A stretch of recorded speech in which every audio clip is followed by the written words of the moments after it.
things that were triggers, but I was concerned that there was not enough being done to ensure that our elections were secure, and certainly not enough done to make sure our border was secure, and other things that could have been done. For example, the thing that our Attorney General became best known for among Republicans nationwide was when he sued swing states for changing election laws by other than the state legislature, as the U.S. Constitution requires. Well, one of the problems with that, I've been talking to Attorney General from Louisiana, a good friend that served in Congress with me, and just a day or two before, he was saying, we need somebody to file a suit against the swing states that violated the Constitution by changing election laws by other than the legislature.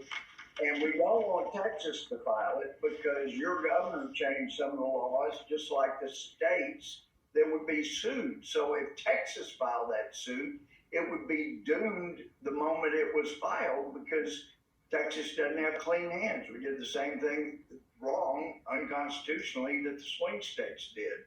And I believe, because of all of the information that had come out, the allegations of Ken's top 7 people saying that he was involved in bribery, corruption, abuse of office, and asking the FBI to pursue that, he had to change the narrative. And so he did so and made a hero of himself, filing a suit that people didn't understand he never should have filed, that he had no basis for filing because of what Texas did.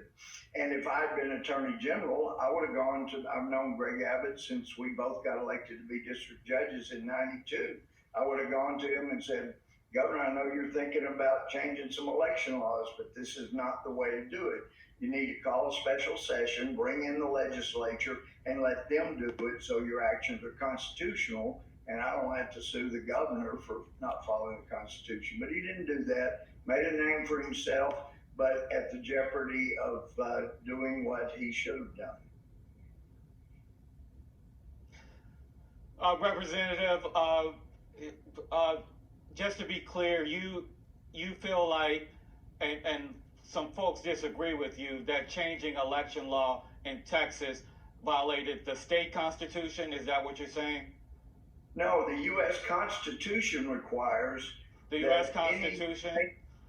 The U.S. Constitution requires that any changes be made by the state legislatures. And so, yeah, for a governor to just change election laws, that's not consistent with the U.S. Constitution.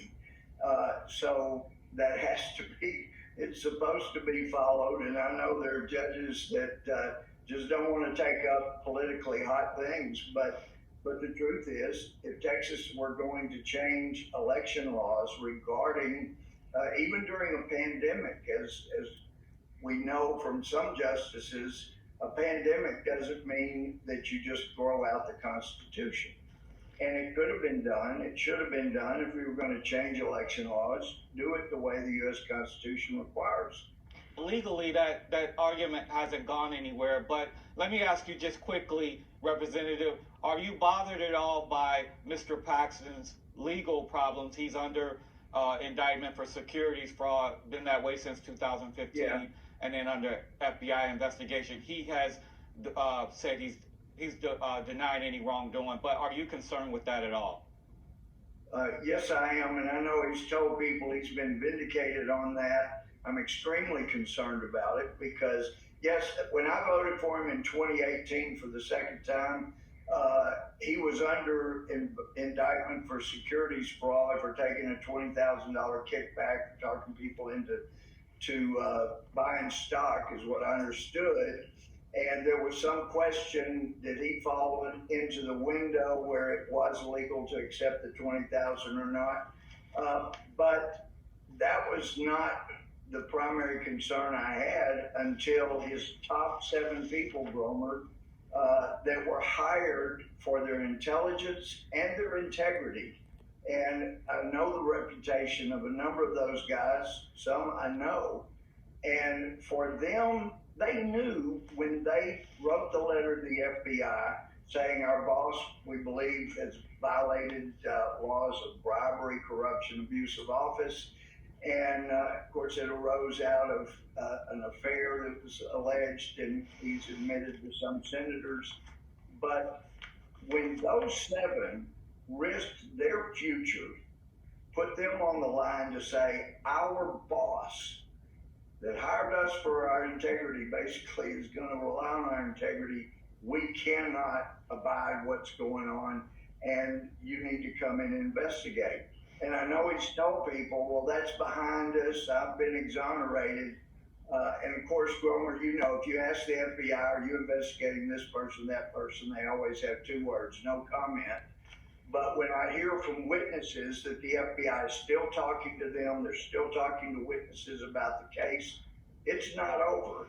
And then when I saw the election code, Texas election code 145.036, it makes clear that in a case like this, were he to be indicted, which some of us think is what's going to happen, after the primary, you cannot replace his name on the general election ballot unless, you know, he's been diagnosed with a terminal condition after the primary, or like John Radcliffe. That is really important for everybody to note. Then and only then you could replace the candidate. Well, there's one other, and that's if the Congressman, I'm sorry to interrupt. And they do have a candidate, so he won't be replaced if he wins the primary and gets indicted. Congressman, with the 30 seconds we have left here, what do you think is the most important issue for the Attorney General's office moving forward? Well, I think somewhere short of 2 million people is an invasion, and we have a right to have this state secured, and a lot more should have been done to secure our border. I know the Arizona Supreme Court case, but we have a right to protect our state when the federal government doesn't fulfill the constitutional obligation. That's a big one. Parents need to be protected and be able to come and testify before school boards. So there's a number of issues I don't think he's done enough on. Sex change operation or sex changes for minors. He has just wholly failed in that regard. You can't do that on a child. It's child abuse. Congressman, I'm so sorry to interrupt, but we're running out of time, so we do have to leave it there, but I really appreciate you being with us. Thank you so much, Gohmert, Julie. Thank you. Representative Louie Gohmert, thanks so much for joining us.